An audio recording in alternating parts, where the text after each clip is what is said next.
Hello everyone. ఎలా ఉన్నారు అందరూ? ఎలా చదువుతున్నారు? ఎలా జరుగుతుంది మీ ప్రిపరేషన్? బాగా చదువుతున్నారా? డైలీ న్యూస్ పేపర్ ఫాలో అవుతున్నారా? కరెంట్ అఫైర్స్ చాలా ఇంపార్టెంట్. ఎందుకంటే దాంట్లో మనం సబ్జెక్ట్కి కోరిలేట్ చేసుకుంటూ చదువుకోవడం వల్ల ప్రజెంట్ విషయాలు మరియు సబ్జెక్ట్కి సంబంధించిన విషయాలు కూడా తెలుస్తూ ఉంటాయి. కాబట్టి కరెంట్ అఫైర్స్ ఖచ్చితంగా చదవండి, నెగ్లెక్ట్ చేయకండి. అదేవిధంగా మనకి ఇప్పుడు న్యూస్లో ఇస్తున్నారు కదా, మేలో నోటిఫికేషన్ వస్తుందని గ్రూప్ 1 గ్రూప్ 2కి సంబంధించి. గ్రూప్ 1కి ఒక 400 పోస్టులు, గ్రూప్ 2కి 700 పోస్టుల వరకు ఉంటాయని చెప్తున్నారు. కాబట్టి ఇప్పటి నుంచే ఎవరైనా ప్రిపరేషన్ స్టార్ట్ చేయకపోతే ఇప్పటి నుంచే స్టార్ట్ చేయండి. ఎగ్జామ్ టైం వరకు టెన్షన్ ఉండదు. ఒక 6 మంత్స్ లోపు సబ్జెక్ట్ అంతా ఫినిష్ అయ్యేలాగా ప్లాన్ చేసుకుంటే మిగిలిన టైంలో రివిజన్ చేసుకోవచ్చు. అట్లా ప్లాన్ చేసుకొని చదువుకోండి. ఓకేనా? చూద్దాం ఈరోజు జనవరి 25, 2025కు సంబంధించి కరెంట్ అఫైర్స్. మూత్ర నమూనాలు తీసుకోకుండానే పరీక్ష. అంటే మనం యూరిన్ టెస్ట్ చేయకుండానే పరీక్ష చేయడానికి కొత్తగా ఒక ప్రయోగం అనేది వచ్చింది. ఒక కొత్త వినూత్న ప్రయోగం ఆవిష్కరించారు శాస్త్రవేత్తలు. అదేంటో చూద్దాం. మూత్రాశయ సంబంధిత ఇన్ఫెక్షన్ బాధితుల నుంచి నమూనాను తీసుకోకుండానే వ్యాధి కారణాలను వెల్లడించే వినూత్న సాఫ్ట్వేర్ను హైదరాబాద్ సెంట్రల్ యూనివర్సిటీలోని సైన్వి బయోసైన్సెస్, ఆస్పైర్ బయోనెస్ట్లు సంయుక్తంగా ఆవిష్కరించారు. మన కేంద్రీయ విశ్వవిద్యాలయం ఉంది కదా, హైదరాబాద్ సెంట్రల్ యూనివర్సిటీ వాళ్ళు, అందులో ఉన్న సైన్వి బయోసైన్సెస్, ఆస్పైర్ బయోనెస్ట్లు వీళ్ళు సంయుక్తంగా ఆవిష్కరించారు. ఏంటి? మూత్రాశయ సంబంధిత ఇన్ఫెక్షన్ బాధితుల నుంచి నమూనాను తీసుకోకుండానే.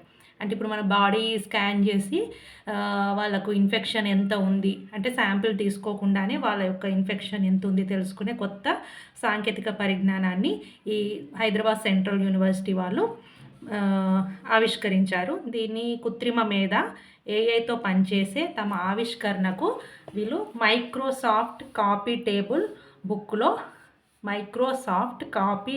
బుక్లో స్థానం లభించినట్లు సైన్వి బయోసైన్సెస్ శాస్త్ర సలహాదారుడైన డాక్టర్ బుర్రి రంగారెడ్డి వెల్లడించారు.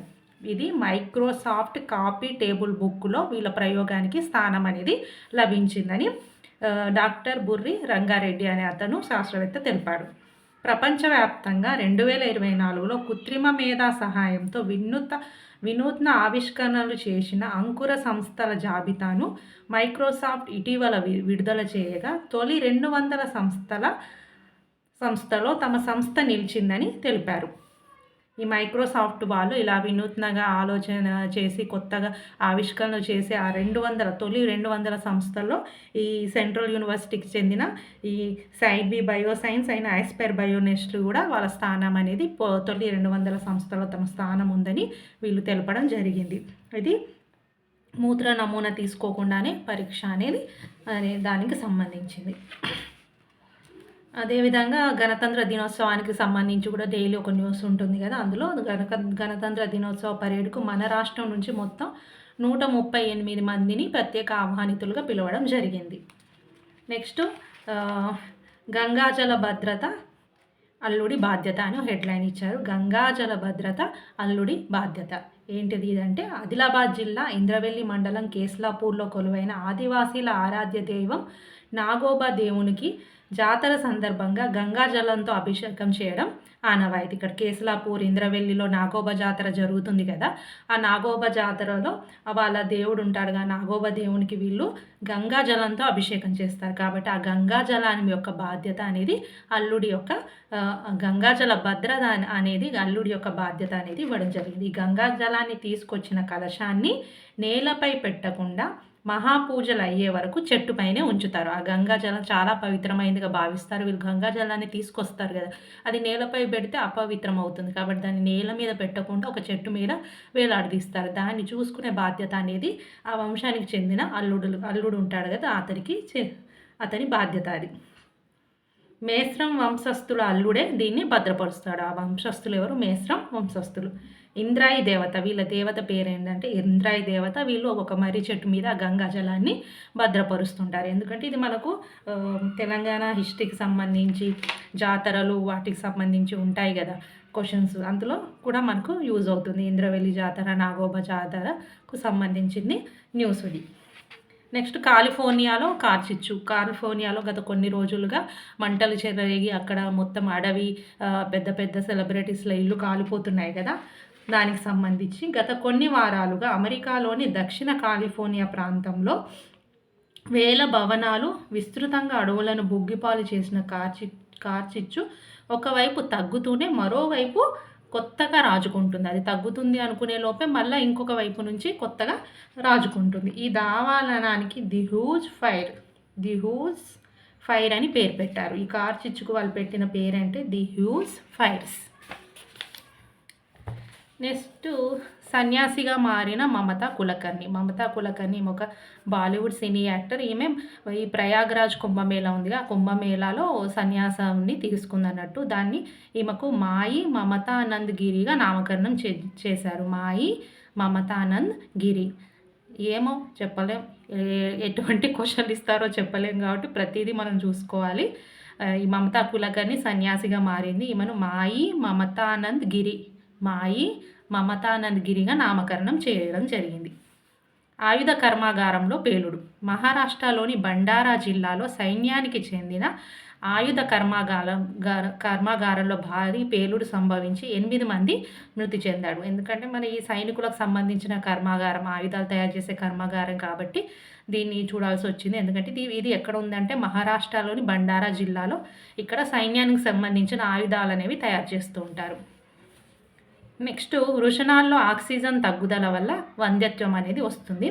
ఇప్పుడు మనం చాలా ఇప్పటి జనరేషన్లో మనం చూస్తున్నాము, సంతాన సాఫల్యత అనేది లేదు. చాలామంది సంతానం అనేది లేటుగా అవ్వడం అలా జరుగుతున్న, మనం ఎంతసేపు వాతావరణ కాలుష్యం, మారుతున్న ఆహారపు అలవాట్ల వల్ల ఇలా జరుగుతుంది అనుకుంటున్నాము.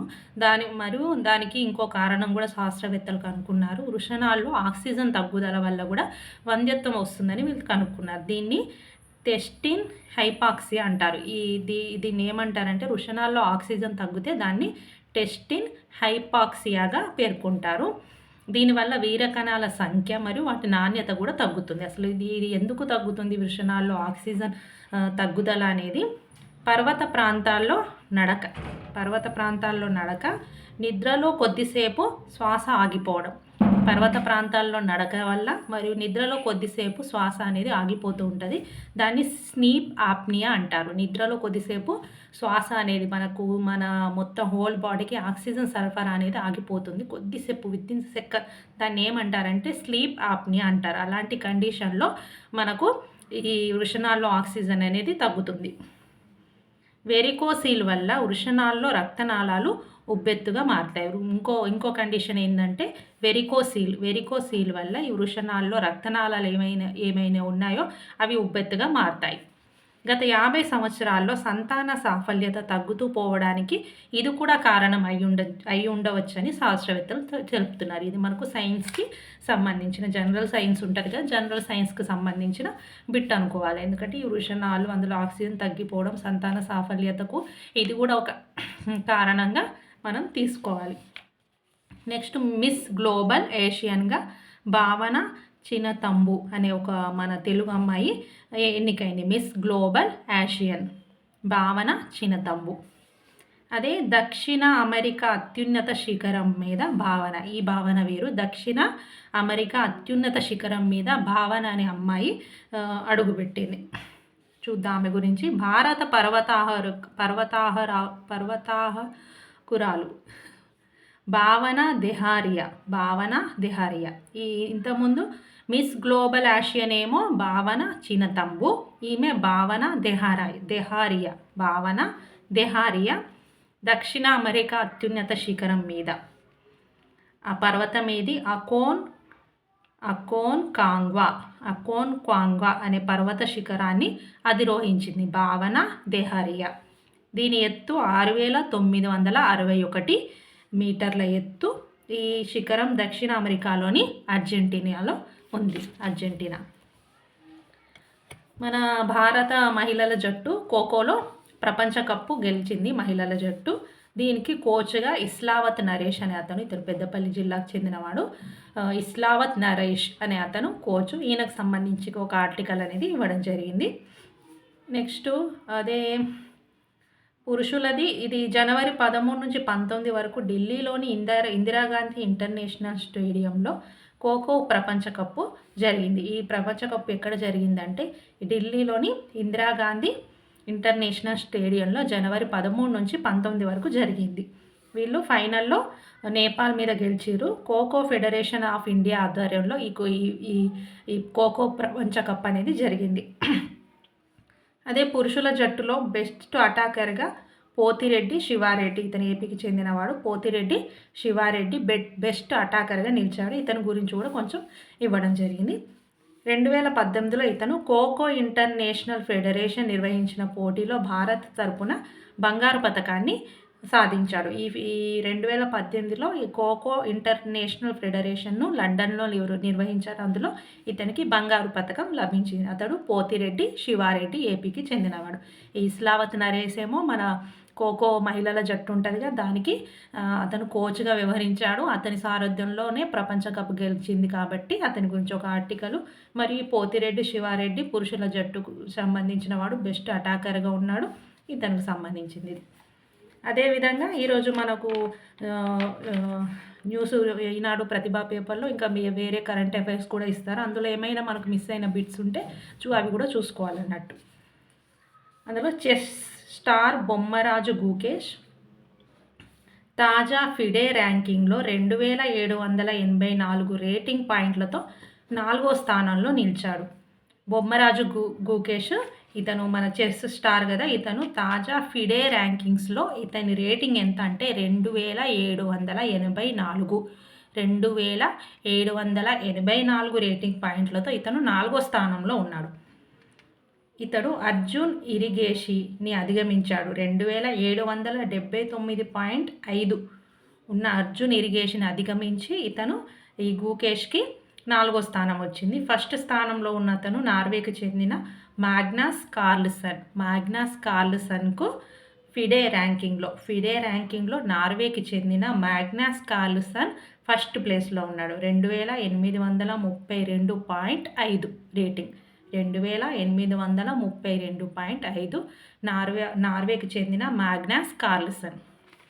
ఇది స్పోర్ట్స్కి సంబంధించింది. ఇంకోటి, ప్రకృతి వైపరీత్యాలను ఎదుర్కోవడంలో నిస్వార్థంగా సేవ చేసిన సంస్థలు, వ్యక్తులకు కేంద్ర హోంశాఖ ప్రదానం చేసే సుభాష్ చంద్రబోస్ ఆపద ప్రబంధన్ పురస్కార్ 2025కు హైదరాబాద్లోని ఇన్కాయిస్కు దక్కింది. ఇన్కాయిస్ అనే సంస్థకు దక్కింది. ఇప్పుడు సుభాష్ చంద్రబోస్ యొక్క 125వ జయంతి ఉత్సవాలు కటక్లో జరుగుతున్నాయి. అందులో మోడీ పాల్గొన్నాడని నిన్నటి కరెంట్ అఫైర్స్లో చూసాము.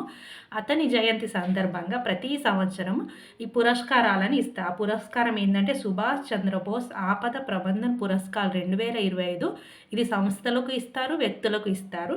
అందులో ఈసారి మన హైదరాబాద్కి చెందిన సంస్థ అయిన ఇన్కాయిస్ అనే సంస్థకు ఈ పురస్కారం అనేది దక్కింది.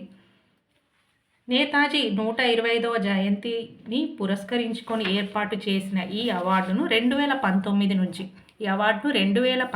నుంచి ఏటా జనవరి 23న కేంద్ర ప్రభుత్వం అనేది ప్రకటిస్తుంది. 2019 నుంచి ప్రకటిస్తున్నారు. ఏటా జనవరి 23న ప్రకటిస్తారు.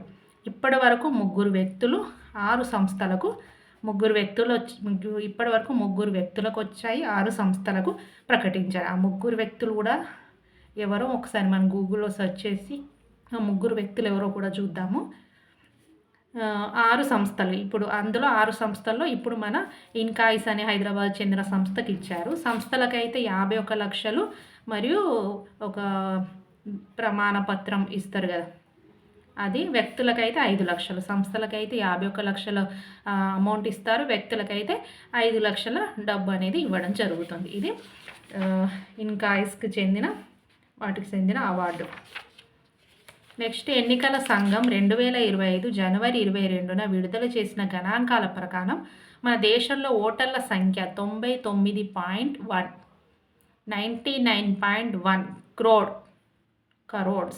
కోట్లు 99.1 కోట్ల మంది ఓటర్లు ఉన్నారు. అదే 2024లో 96.88 కోట్ల మంది ఉండేవాళ్ళు. అందులో 18 నుంచి 29 ఏళ్లలో 21.7 కోట్ల మంది, మహిళా ఓటర్లు 48 కోట్ల మంది. ఇంతకుముందు కూడా మనం మన దేశంలో మహిళా ఓటర్లు దాదాపు సగం అదే 50% దాదాపు సగం మంది మహిళా ఓటర్లు ఉన్నారు. ఆ మహిళా ఓటర్లదే కీలకమని కూడా ఇంతకుముందు కరెంట్ అఫైర్స్లో చూసాము. అలా మొత్తం మహిళా ఓటర్లు 48 కోట్లు ఉన్నారు. మొత్తం ఓటర్లు అయితే 99 దాదాపు 100 కోట్లు అనుకుంటే దాదాపు అందులో 99.1 కోట్ల మంది మొత్తం ఓటర్లు ఉంటే 18 నుంచి 29 ఏళ్ల మధ్యలో 21 కోట్ల మంది ఉంటే మహిళా ఓటర్లు మాత్రం 48 కోట్ల మంది ఉన్నారని ఎన్నికల సంఘం అనేది ఒక డేటాను రిలీజ్ చేసింది. ఇది 2025కు సంబంధించిన డేటా. ఇది జనవరి 25, 2025కు సంబంధించిన కరెంట్ అఫైర్స్. ఓకేనా friends, thank you for watching. కొత్తగా చూసేవాళ్ళు ప్లీజ్ సబ్స్క్రైబ్ చేసుకోండి.